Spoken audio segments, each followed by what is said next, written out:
Yuk belanja di TS Mart. Dengan belanja di TS Mart, Anda turut berpartisipasi dalam dakwah yang diselenggarakan YTS.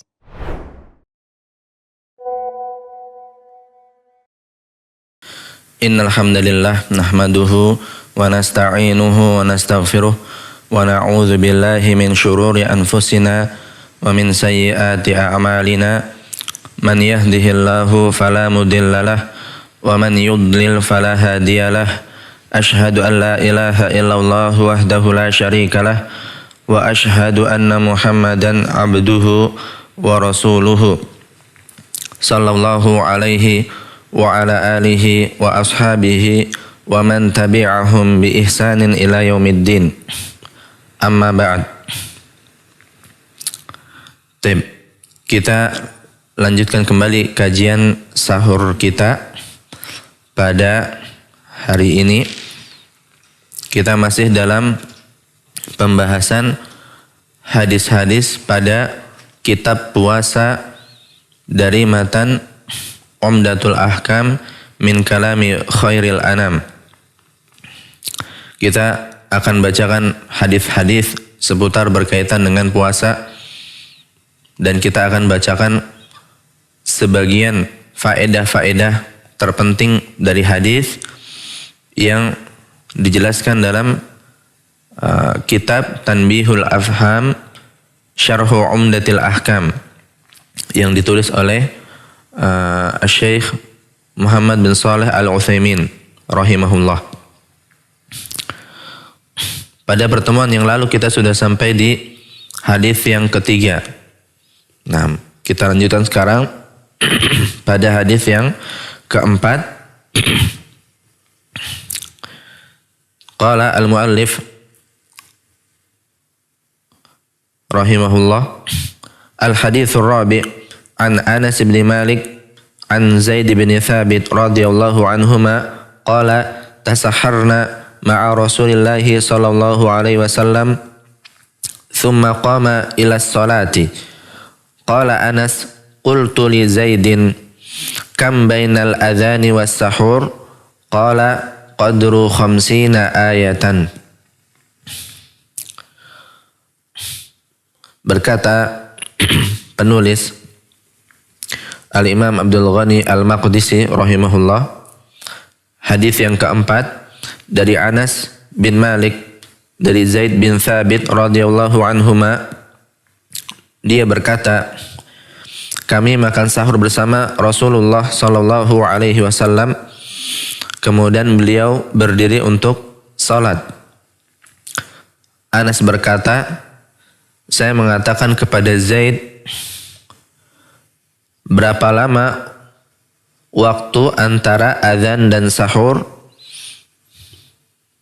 Beliau mengatakan, selama bacaan 50 ayat. Selama bacaan 50 ayat.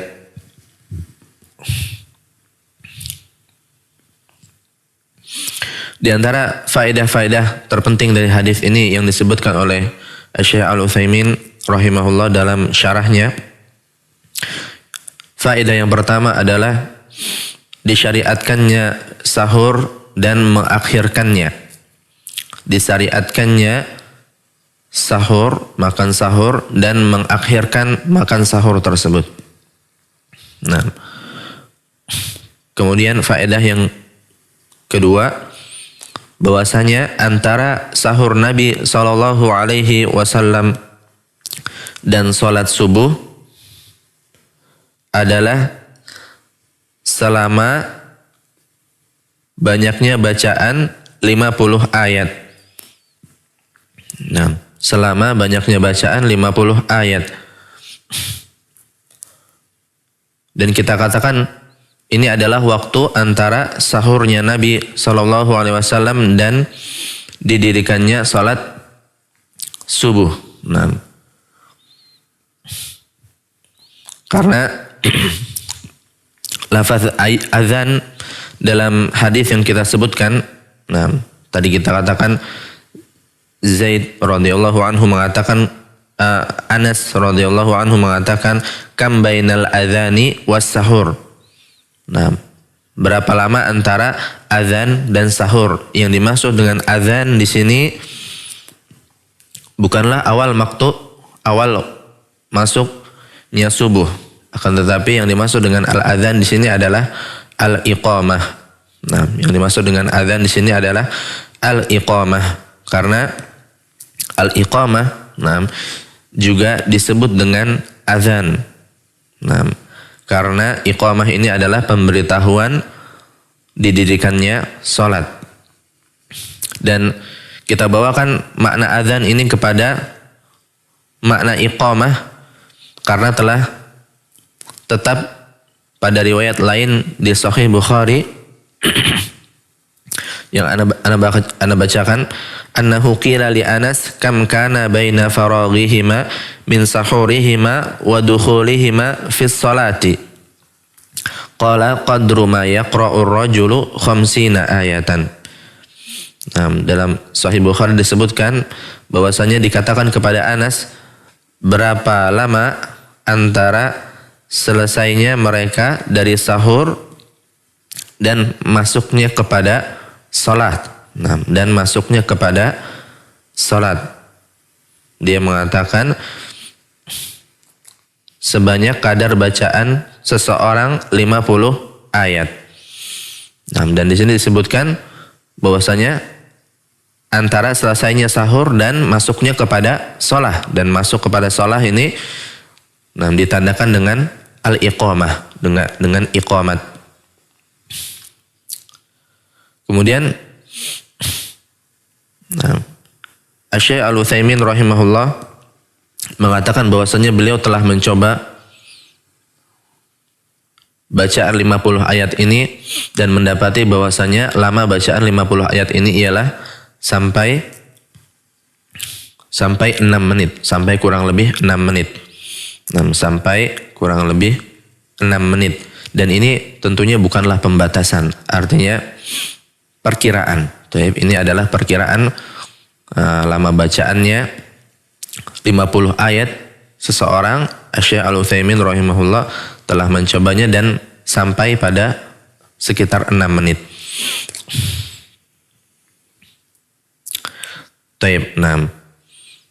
Maka kita ketahui di sini waktu antara sahurnya Nabi dan sholat subuh ini adalah sebanyak bacaan 50 ayat dengan bacaan yang pertengahan, tidak terlalu cepat, tidak terlalu lambat, dan pada ayat-ayat yang tidak terlalu panjang dan tidak terlalu pendek.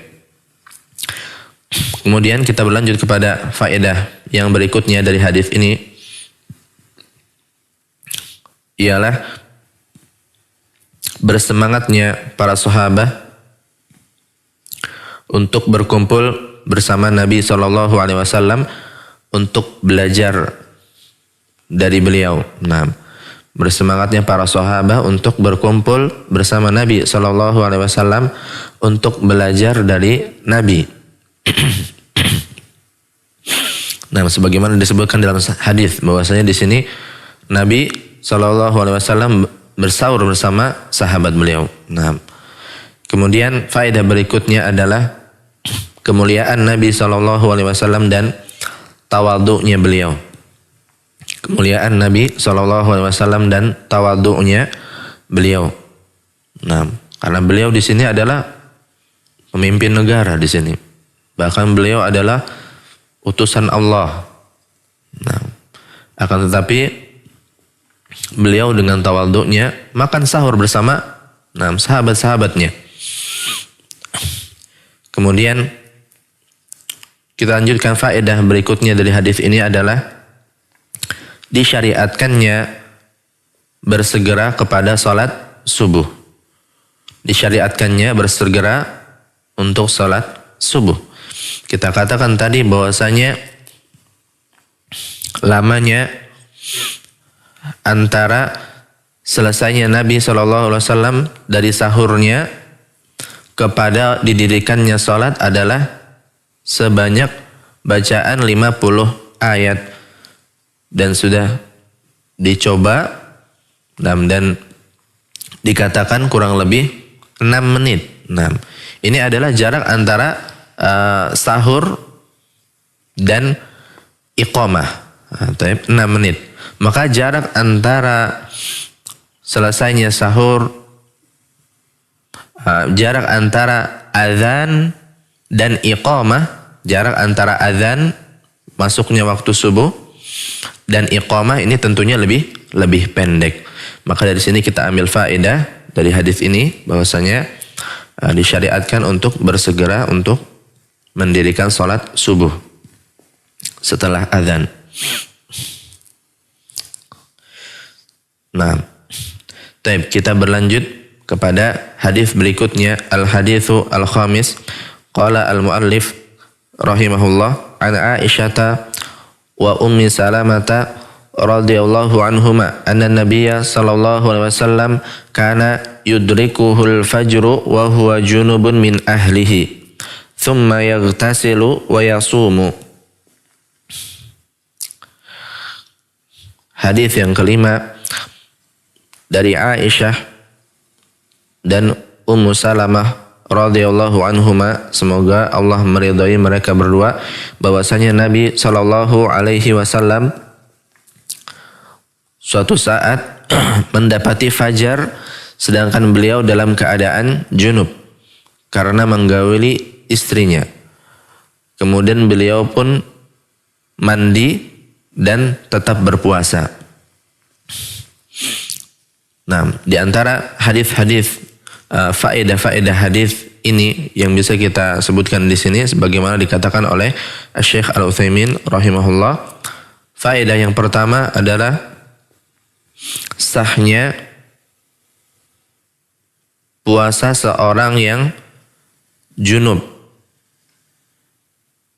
meskipun dia belum mandi kecuali setelah terbitnya fajar. Sahnya puasa orang yang junub dalam keadaan junub meskipun dia belum mandi kecuali setelah terbitnya fajar. Nah, sebagaimana dikabarkan dalam hadis.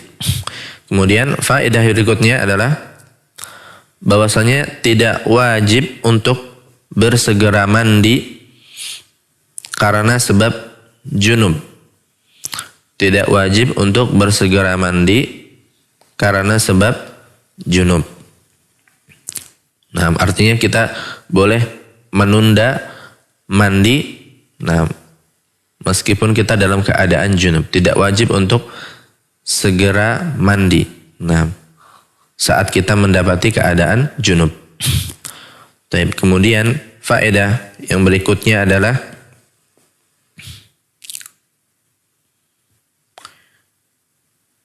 kita dapat mengambil faedah dari sini untuk mencari ilmu kepada seseorang yang paling menguasainya. Nah, mencari ilmu kepada seseorang yang paling menguasainya. Nah, karena sebab keluarnya hadis ini adalah bahwasanya Marwan bin Hakam mengutus kepada Aisyah dan Ummu Salamah radhiyallahu anhuma untuk bertanya kepada mereka berdua mengenai hukum sah atau tidaknya seorang yang dalam keadaan junub dan mendapati belum mandi kecuali setelah terbitnya fajar. Maka di sini Marwan bin Hakam telah bertanya kepada orang yang paling mengetahui perbuatan-perbuatan Nabi di rumahnya, yaitu para istri Nabi radhiyallahu anhun. Kemudian faedah berikutnya dari hadis ini adalah bolehnya kita untuk berterus terang terhadap sesuatu yang malu untuk diperbincangkan karena adanya maslahah. Nah, bolehnya kita untuk berterus terang terhadap apa yang malu untuk diperbincangkan untuk maslahah, karena ada maslahah yang besar di baliknya. Nah, ini boleh. Sebagaimana di sini para istri Nabi Aisyah dan Ummu Salamah radhiyallahu anhuma mengabarkan tentang perkara ini yang memang merupakan sesuatu yang malu untuk diperbincangkan. Akan tetapi mereka mengabarkannya karena ada masalah besar di balik itu, yaitu menjelaskan hukum syariat kepada kaum muslimin. Kemudian faedah yang berikutnya dari hadis ini adalah bahwasanya kita mengetahui perbuatan Nabi SAW adalah hujjah. Perbuatan Nabi SAW adalah hujjah atau argumen yang diakui dalam syariat. Dan digunakan sebagai dalil. Kita berlanjut kepada hadis berikutnya, al-haditsu as-sadis. Qala al-muallif rahimahullah an Abi Hurairah radhiyallahu anhu anna Nabiyya sallallahu alaihi wasallam qala man nasiya wa huwa shaimun fa akala aw shariba falyutimma shaumahu fa innama at'amahu Allahu wa saqahu. Hadis yang ke-6, penulis Al-Imam Abdul Ghani Al-Maqdisi rahimahullah mengatakan dari Abi Hurairah radhiyallahu anhu bahwasanya Nabi SAW mengatakan, barang siapa yang lupa sedangkan dia dalam keadaan berpuasa, kemudian dia makan atau minum, maka hendaknya dia menyempurnakan puasanya, karena sesungguhnya Allah yang telah memberinya makan dan minum. Barang siapa yang lupa sedangkan dia dalam keadaan berpuasa, kemudian dia makan atau minum, maka hendaknya dia menyempurnakan puasanya, karena sesungguhnya Allah yang telah memberinya makan dan minum. Faedah pertama yang bisa kita ambil dari hadis ini sebagaimana dikatakan oleh Syekh Al-Utsaimin rahimahullah, bahwasanya puasa tidaklah batal dengan makan dan minum dalam keadaan lupa. Bahwasanya puasa tidaklah batal dengan makan dan minum dalam keadaan lupa. Dan dikiaskan, diperbandingkan kepada keduanya, makan dan minum ini, pembatal-pembatal puasa yang lain. Maka jika seseorang melakukan salah satu dari pembatal-pembatal puasa dalam keadaan lupa, maka puasanya tidaklah batal selama dia melakukannya dalam keadaan lupa. Kemudian faedah yang berikutnya, bahwasanya puasanya tersebut tidaklah berkurang dengan makan dan minum dalam keadaan lupa. Bahwasanya puasa seseorang tidaklah berkurang nilainya dengan makan dan minum dalam keadaan lupa. Dan ini sebagaimana tadi disebutkan dalam hadis, falyutimma, hendaklah dia menyempurnakan, puasanya. Ini memberikan faedah bahwasanya puasa seseorang yang makan dan minum dalam keadaan lupa tidaklah berkurang nilainya. Kemudian faedah yang berikutnya, bahwasanya amalan seseorang yang lupa tidaklah dinisbatkan kepadanya secara syar'i. Bahwasanya amalan seseorang yang lupa, dalam keadaan lupa, tidak disandarkan kepadanya secara syar'i. Karena terjadinya hal tersebut tanpa adanya maksud dari orang yang lupa tersebut. Karena terjadinya hal tersebut, amal-amalan tersebut, tanpa adanya maksud dari orang yang lupa tersebut. Kemudian faedah yang berikutnya dari hadis, luasnya rahmat Allah Ta'ala dengan maafnya terhadap manusia. Luasnya rahmat Allah Ta'ala dengan maafnya terhadap manusia. Sebagaimana di sini, Allah memaafkan orang yang lupa. Dia makan dan minum di siang hari ketika puasa dalam keadaan lupa. Di sini Allah memaafkannya, dan tetap menilai puasanya dengan sempurna jika dia menyempurnakannya tanpa ada kekurangan sedikit pun. Kemudian faedah yang berikutnya, bahwasanya siapa yang mengerjakan dalam ibadahnya suatu pembatal yang termaafkan, maka dia diperintahkan untuk melanjutkan ibadahnya dengan perintah yang wajib jika ibadah tersebut adalah ibadah yang wajib, dan dia diperintahkan untuk melanjutkan ibadah tersebut dengan perintah yang sunnah jika ibadah tersebut adalah ibadah yang sunnah. Ini sebagaimana tadi disebutkan dalam hadis, seseorang yang melakukan pembatal puasa, makan atau minum dalam keadaan lupa, maka dia diperintahkan untuk melanjutkan puasa wajibnya tersebut. Puasanya tersebut jika wajib, maka dia wajib meneruskannya, dan jika sunnah ibadahnya tersebut, maka dia sunnah untuk meneruskannya. Kita berlanjut kepada hadis berikutnya dalam kitab puasa di kitab Umdatul Ahkam min kalami khairil anam.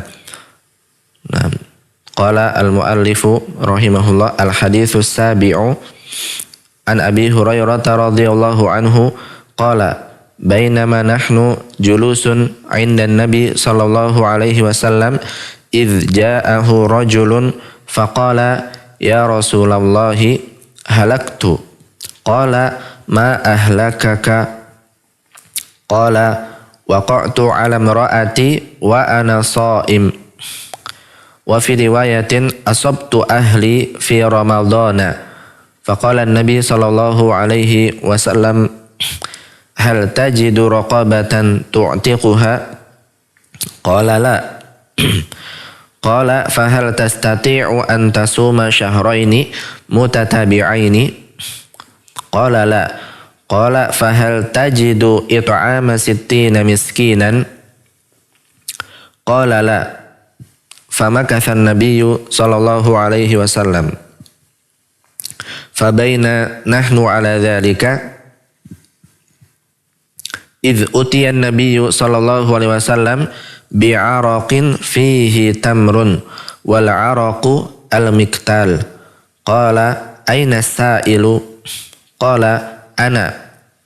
Qala khudh hadha fatasaddaq bihi.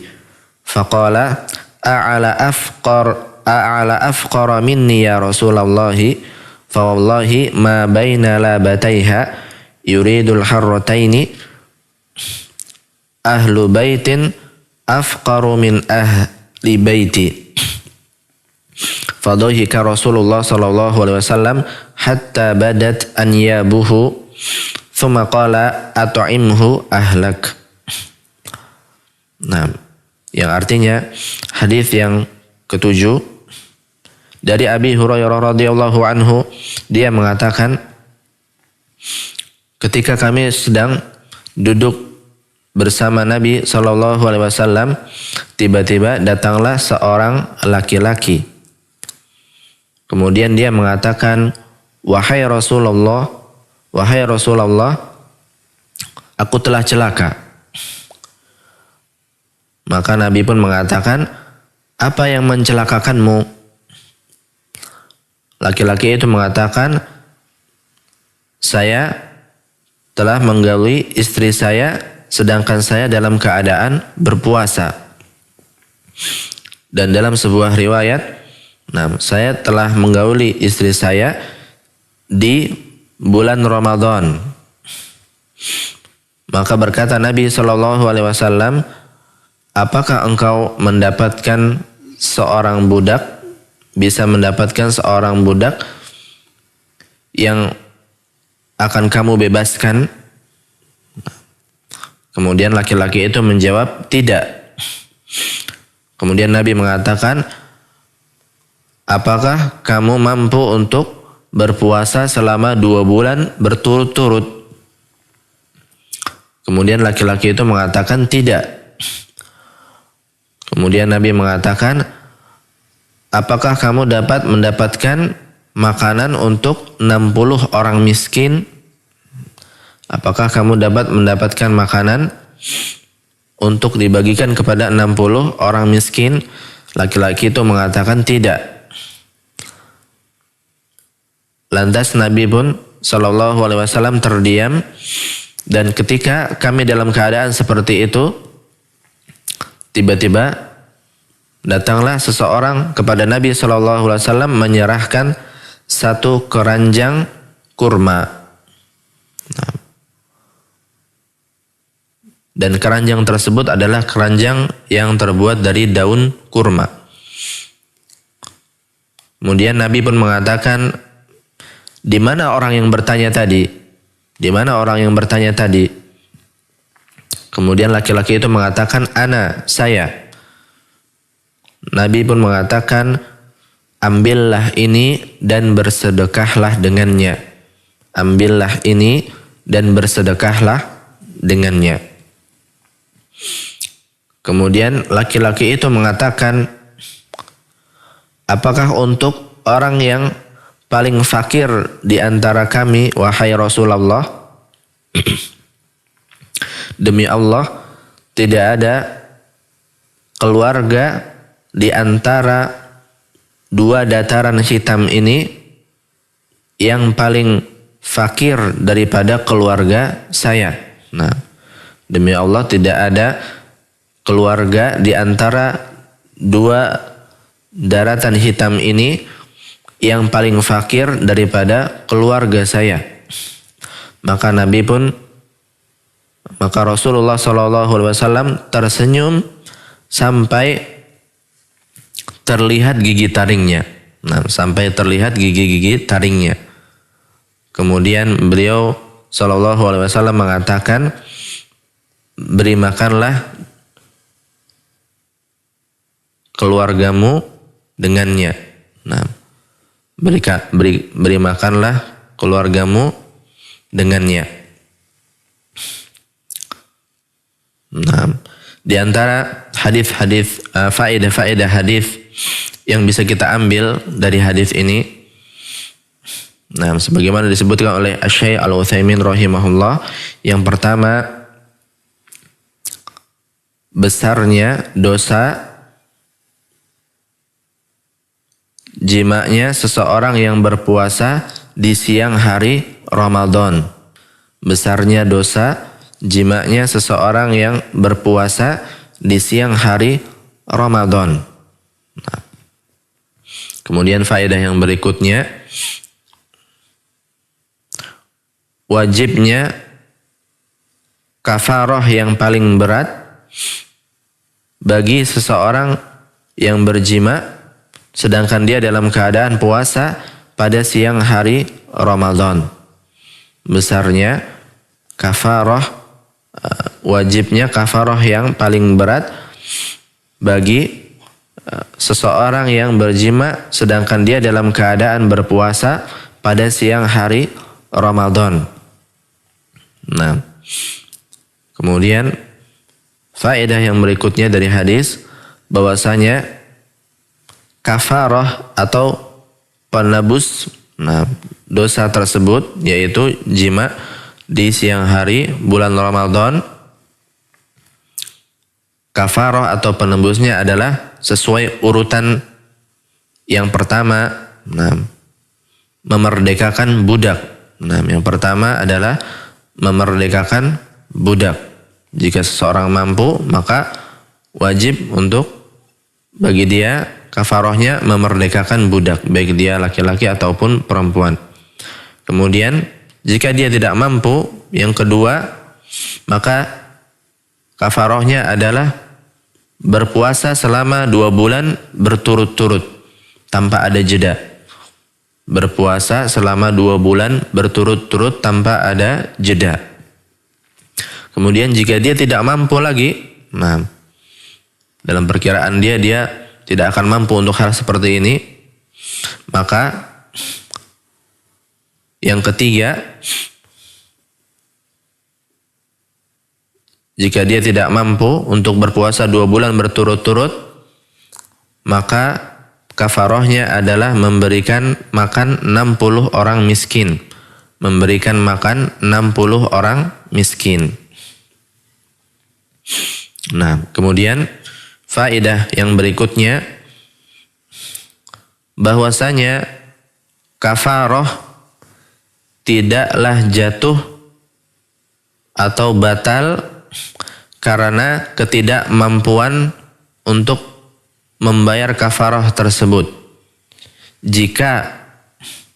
Jika seseorang mampu dalam waktu dekat, bahwasanya kafaroh ini tidaklah jatuh karena ketidakmampuan seseorang membayarnya selama dia mampu untuk membayarnya dalam waktu dekat. Nah, kalau ada seseorang yang melakukan tadi, nah, suatu dosa yang mewajibkan kafaroh, kemudian dia tidak mampu ketika itu, maka dia tidak langsung dikatakan jatuh kafaroh tersebut. Tapi jika dia mampu dalam waktu dekat untuk membayarnya, maka kewajiban tersebut tetaplah ada. Kemudian faedah yang berikutnya, dari hadis ini kita mengetahui bahwasanya memenuhi kebutuhan yang pokok lebih diutamakan dan didahulukan daripada membayar kafaroh. Memenuhi kebutuhan yang pokok lebih didahulukan daripada kafaroh. Sebagaimana tadi Nabi memerintahkan kepada laki-laki tadi untuk memberikan makan dengan kurma-kurma tersebut keluarganya. Nah, Nabi mendahulukan untuk menutupi keperluan hajah, kebutuhan pokok keluarganya, nah, dari membayar kafaroh. Kemudian faedah yang berikutnya, mudahnya syariat Islam. Mudahnya syariat Islam.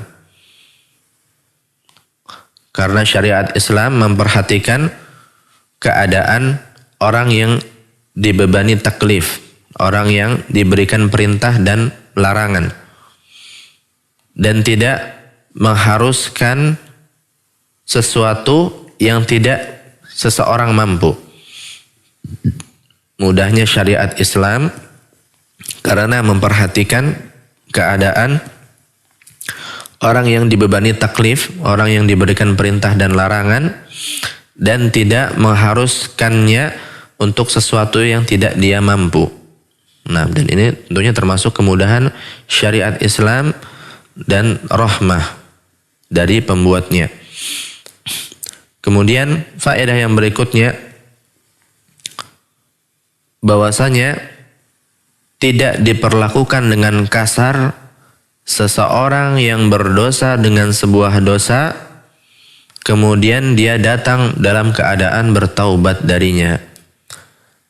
Tidak diperlakukan secara kasar. Seseorang yang berdosa dengan sebuah dosa, kemudian dia datang dalam keadaan bertaubat dari dosa tersebut. Nah,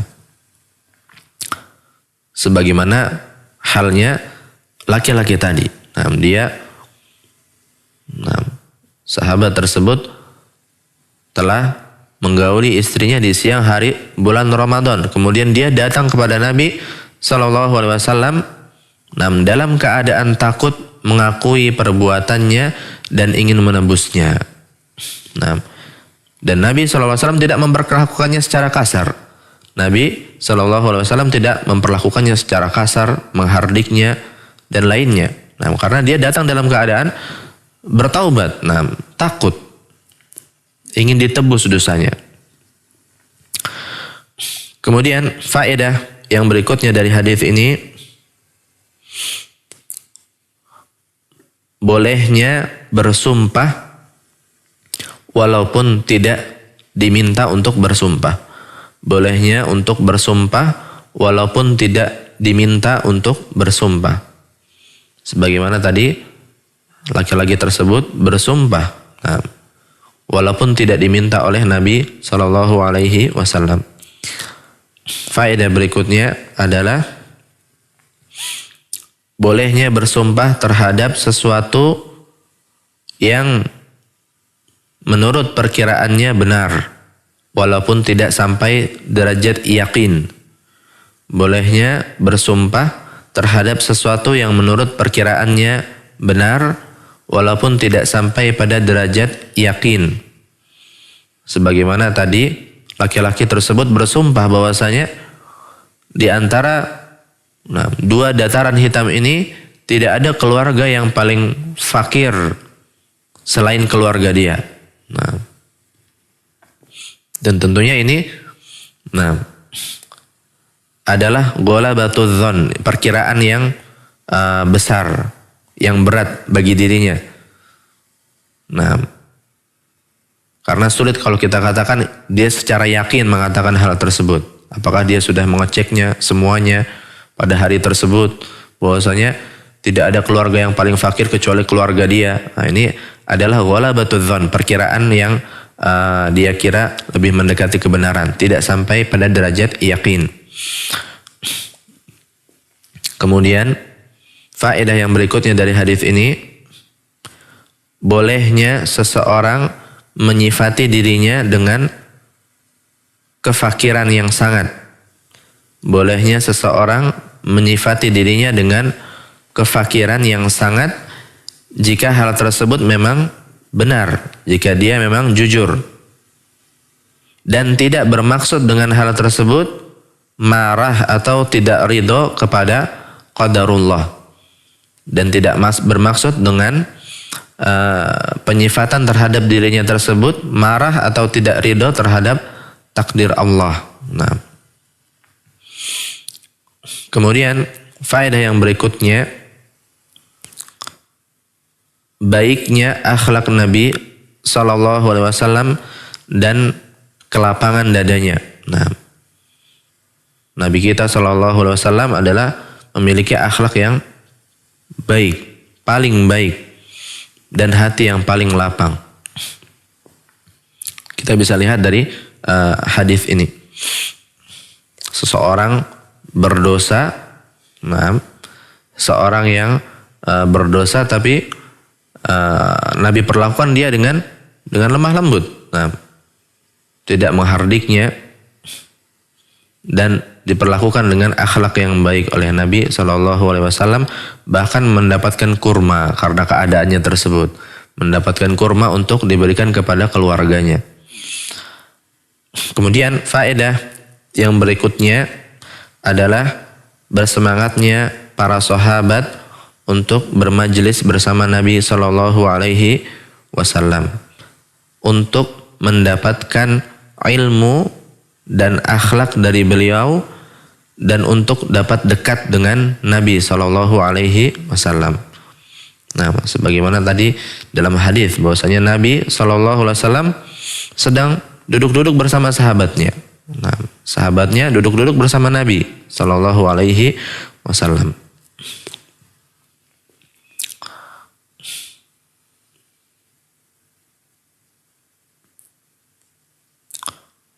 Kemudian kita coba masuk kepada bab yang berikutnya. Sebagaimana kita katakan bahwasanya kita membahas kitabus syiyam, dan dalam kitabus syiyam ini ada bab-bab permasalahan di bawahnya. Dan di sini kita masuk kepada bab yang berikutnya, babus shaumi fis safari wa ghairihi. Bab berpuasa dalam keadaan bersafar dan lainnya. Taib qala Al-Imam Abdul Ghani Al-Maqdisi rahimahullah, al-hadithul awal an Aisyah radhiyallahu anha anna Hamzata bin Amr al-Aslami radhiyallahu anhu qala lin Nabi sallallahu alaihi wasallam, a'asumu fis safar wa kana katsiras siyam, faqala in syi'ta fasum wa in syi'ta fa'aftir. Nah, hadis yang pertama dari babus shaumi fis safar wa ghairihi, bab puasanya orang yang bersafar dan lainnya, dari Aisyah radhiyallahu anha, semoga Allah meridhoinya, bahwasanya Hamzah bin Amr al-Aslami radhiyallahu anhu, dia berkata kepada Nabi sallallahu alaihi wasallam, apakah saya berpuasa dalam keadaan safar atau bepergian yang jauh? Apakah saya berpuasa dalam keadaan bersafar? Dan Hamzah adalah seseorang yang banyak berpuasa. Dan Hamzah adalah seseorang yang banyak berpuasa. Maka Nabi pun mengatakan, jika engkau berkehendak maka silahkan berpuasa, boleh berpuasa. Dan jika kau berkehendak, nah, boleh untuk tidak berpuasa. Jika kamu berkehendak, boleh bagi kamu untuk berpuasa, dan boleh juga bagi kamu untuk tidak berpuasa. Nah, di antara hadis, faedah-faedah hadis yang bisa kita ambil dari sini, nah, sebagaimana dikatakan oleh Asy-Syarih Al-Utsaimin rahimahullah, yang pertama, bersemangatnya sahabat radhiyallahu anhum terhadap ilmu dan mengamalkan ilmu tersebut. Bersemangatnya para sahabat terhadap ilmu dan mengamalkan ilmu tersebut. Nah, kemudian faedah yang berikutnya,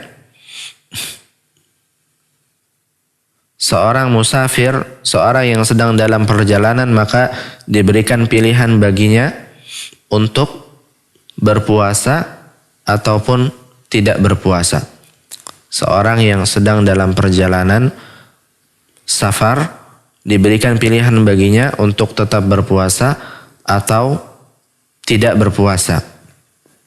Kemudian faedah yang berikutnya, sahnya puasa Ramadan ketika dalam safar. Sahnya puasa Ramadan ketika safar atau ketika bepergian jauh. Jika ada seseorang yang dalam bulan Ramadan bersafar, bepergian yang jauh, kemudian dia memutuskan untuk berpuasa, maka puasanya sah. Nah, kemudian faedah yang berikutnya, mudahnya syariat Islam. Mudahnya syariat Islam ini. Nah, tentunya kita ketahui seseorang yang sedang dalam keadaan bersafar, bepergian, nah, dia memiliki kesulitan-kesulitan. Nah, maka di sini syariat Islam datang dengan kemudahan, diberikan pilihan baginya untuk tetap berpuasa ataupun tidak berpuasa.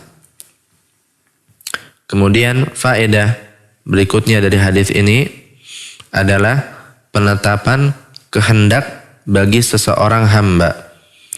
Penetapan kehendak bagi seseorang dan batilnya pendapat kelompok Jabariyah. Nah, penetapan kehendak al-masyiah bagi seseorang dan batilnya pendapat kelompok Jabariyah. Di mana kelompok Jabariyah mengatakan bahwasanya seseorang hamba, seseorang tidak memiliki kehendak sama sekali. Dan bahwasanya dia dipaksa melakukan perbuatan. Nah, dia tidak memiliki kehendak sama sekali. Nah, maka tapi dari hadis ini kita mengambil faedah bantahan terhadap pendapat mereka dari perkataan Nabi SAW, in syi'ta fasum, Jika kamu berkehendak maka berpuasalah. Wa in syi'ta fa'aftir. Dan jika kamu berkehendak maka silahkan untuk berbuka, tidak berpuasa. Nah, kita mengambil faedah bahwasanya seorang hamba ini memiliki masyiah, dia memiliki kehendak. Nah, dia memiliki kehendak. Tidak sebagaimana yang dikatakan oleh Jabariyah. Nah, tidak sebagaimana yang dikatakan oleh Jabariyah.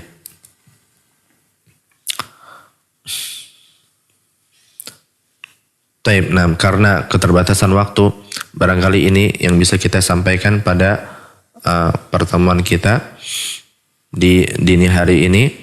Nah, mudah-mudahan kita bisa masih melanjutkan kajian kita di pertemuan yang akan datang. Kita tutup kajian kita dengan kafaratul majlis. Subhanakallahumma wa bihamdika asyhadu an la ilaha illa anta astaghfiruka wa atubu ilaik.